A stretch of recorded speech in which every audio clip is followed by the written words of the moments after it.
And to our first conversation now, Aliko Dangote, the founder of Dangote Refinery, has announced the successful acquisition of its inaugural cargo deal comprising about 6 million barrels set for imminent delivery. This development comes on the heels of the highly anticipated commencement of the project, which is slated to begin operations at a daily capacity of 350,000 barrels. That's next month, really, really close. So joining us now is Mr. Bismarck Rewane, CEO of Financial Derivatives Company. Good to have you on the show, sir. Good. Thank you for having me. So I've been here for a while. Exactly. It's good to have you right here in the studio on the Business Morning set. So this is big news, definitely. We've all been waiting, Huge. For this moment. Now, first of all, talk to me about the significance of securing this cargo deal at this time. The refinery is of no use if it has nothing to refine. Right. So where's the crude coming from?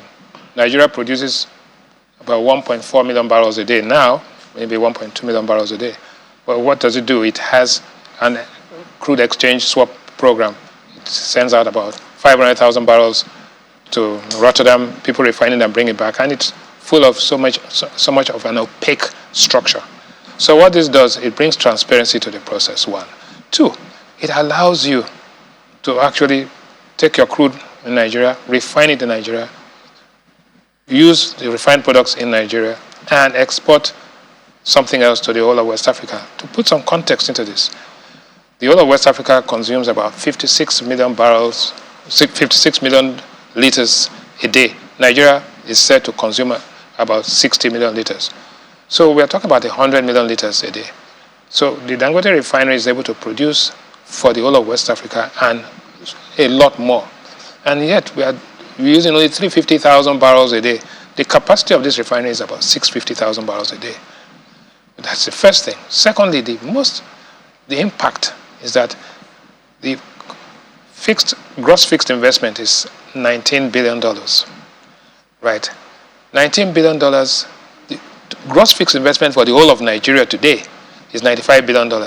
This investment alone is about 23% of the total gross fixed investment in Nigeria. Therefore, and the investment multiplier is what leads to an increase in income. So it does that. First of all, it secures availability and supply throughout the year. It reduces the transportation costs. It reduces the ability to manipulate. But it also, you are exporting refined products. If you export crude, you get $80 per barrel. But if you export refined products, you get much more up the value chain. And therefore it increases Nigeria's export earnings from that process alone. Quite jobs. So it's a significant development. Quite a significant development. But generally, when it comes to commencement of refineries in Nigeria, there seems to be some kind of shifting of goalposts. Like now, we're expecting the Port Harcourt refinery also in December. That's from the government. And now, we've also had shift when it comes to commencement for the Dangote refinery. Is there a risk that we might not get that commencement December? Is it possible? No, I think, first of all, we'll commence in December. But of what relevance is it if a private company shifts the date of its commencement? If Nigerian Breweries is trying to commission its brewery in January and now commissions it in April, there are loss of sales. It's not the government. The government has no investment in this. But the good thing is that because it's a significant part of our gross fixed investment, it's important that we bring it to fruition, and now it's going to happen. Secondly, even securing the crude from Nigeria, because Nigeria has committed a lot of forward contracts, has been a problem. So if you set up a refinery and you cannot get the crude, the alternative is for the Dangote refinery to import crude to refine and sell to you. So, you can imagine that. So, right? So at this point, with this cargo, secured, at this time now, going forward, is the Dangote refinery assured to get crude? Oh, definitely, definitely. It doesn't make sense for Nigeria to be exporting crude on forward contracts and not being able to refine its own products for its own citizens and for the West and Central Africa. It doesn't make sense. So, but let's look at it in the context. Look, this refinery is likely, most likely going to be listed in the Nigerian Stock Exchange 2024-25. If it, by listing this $19 billion to $20 billion investment, it increases market capitalization of Nigerian stock market by 60%. Not only that, the group itself, that's Dangote Sugar, Salt, Cement, and others, pays taxes of 146 billion naira a year, and pays dividends to shareholders of 357 billion naira a year. So 146 billion naira a year and 357 billion naira a year taxes. And so it's not a capitalistic investment to that extent, but it is democratizing the process of shareholding, so that just like when MTN was a private company, it had all sorts of problems. But by the time it democratized its ownership and spread it out, when MTN declares a dividend today, everybody in town is happy because it's a success story. It's democratized, its ownership is democratized. It is now considered to be Nigerian, and that transformation, right? They have a Nigerian CEO and all that. That helped. So the same thing is happening for these kind of companies which are dominant and leaders in their own industries.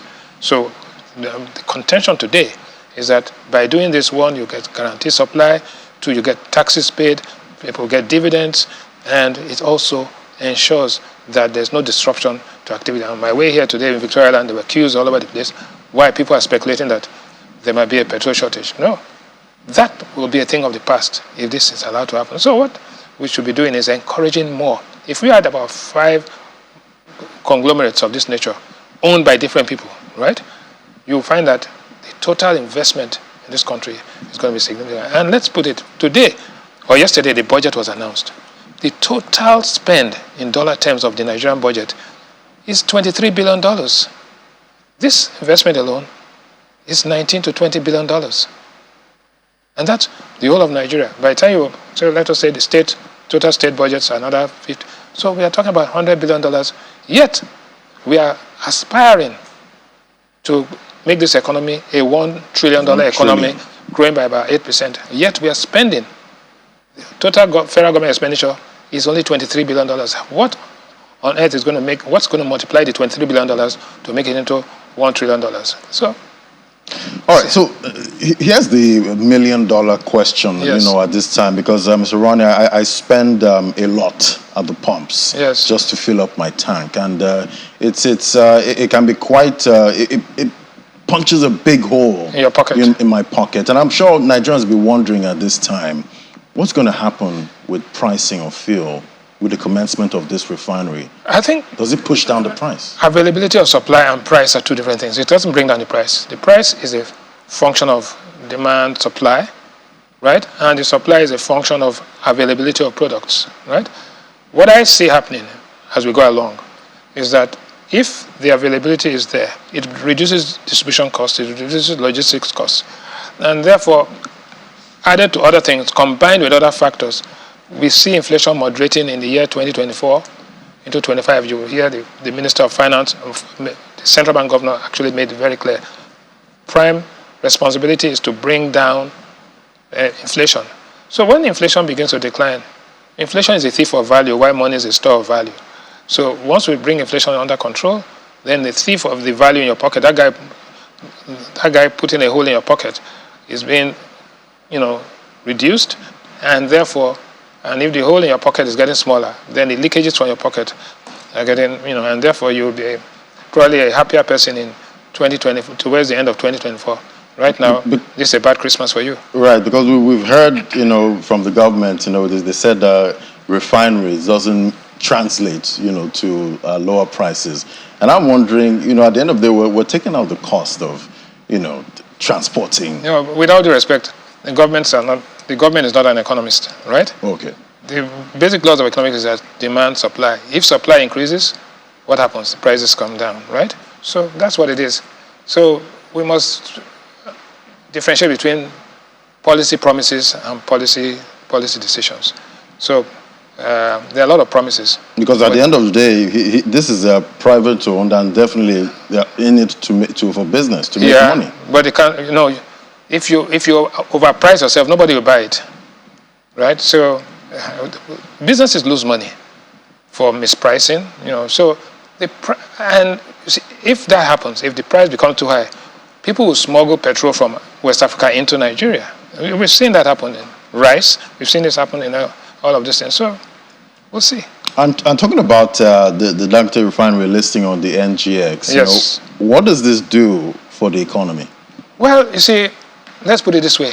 Nigeria's economy is roughly $400 billion, and today the stock market capitalization may be about $39 billion. If you add another $19 billion, the assets under management, right, it attracts.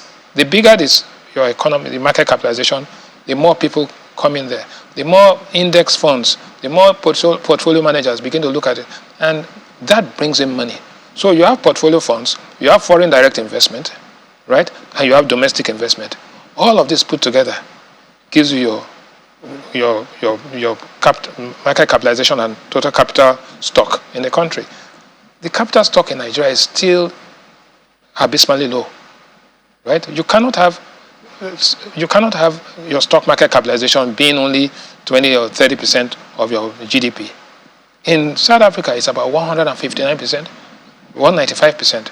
In the United States, about 125%. So if we are to make our stock markets 100% of our GDP, it means your stock market will go from $39 billion to $400 billion. Can you imagine what that means? And you have a multiplier of that. That's one way, or it's one and the most important way of achieving the goal of having $1 trillion. Not in 7 years, probably a bit longer. But that's the goal. At least the government and the president has made it clear that I want to achieve this. We'll see. And it's quite incredible. The NGX has outperformed most markets at this time, even with the macroeconomic headwinds. But talk to me now. How does this refinery play into the inflation story in Nigeria? Well, you notice that I've been talking about it in dollar terms. It's $19 billion. Price of crude is $80 a barrel. The inputs are all. So inflation in the U.S. is about 3.5% to 4% now. It came down all the way from 11%.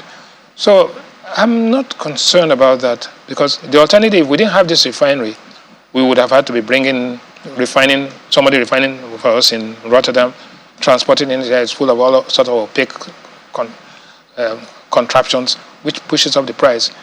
I think that the fact that supply is steady, the fact that it's open, and everybody is seeing it, it means that the efficient market hypothesis will play in, which means that theoretically we should be seeing a decline in price in dollar terms. But if your exchange rate drops, then that's what you just talked about, the Nigerian Stock Exchange. Yes, it had 38%, but your currency fell by 45%. So net, you are underwater. Right. All right, before I let you go now, definitely everyone's been talking about what the central bank governor said last week, Friday. And definitely we've seen in global markets now, it's still a talk about higher for longer when it comes to interest rates. Do you think in Nigeria to be higher for much longer with what was said? Well, I think the goal of the central bank, if I heard the governor right, what he said is important, but what he did not say is even more important, right? So the goal is to bring inflation under control. Inflation under control does not happen overnight. One of the tools for managing inflation globally and accepted is to actually increase interest rates. If you increase interest rates, the goal, first of all, is to mobilize savings. Because what you don't consume, you save.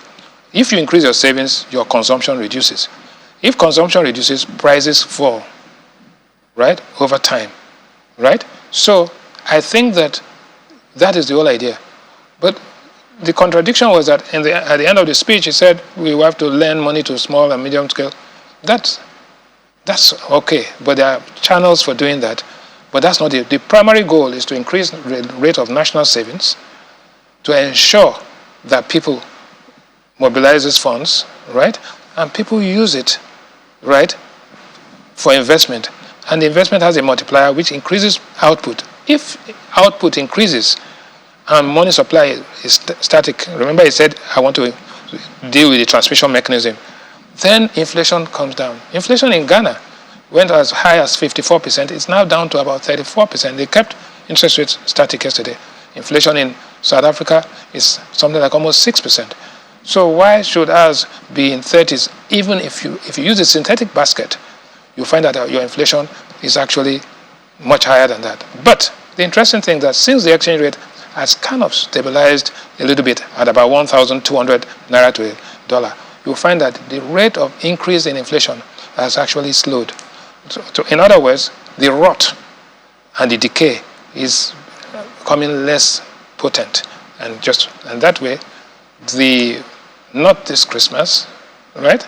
Because this is going to be right. a tough Christmas. But next year, we should be maybe smiling a little bit more than we're smiling more than right now. Hopefully, a white Christmas at some point. Well, let me say a beige Christmas. Beige. Thank you so much. Not yet white. Not yet white. Thank you so much for coming on, Mr. Bismarck Rewane, CEO of Financial Derivatives Company. It's a pleasure. It was great having this conversation Thank you. with you. Thank you.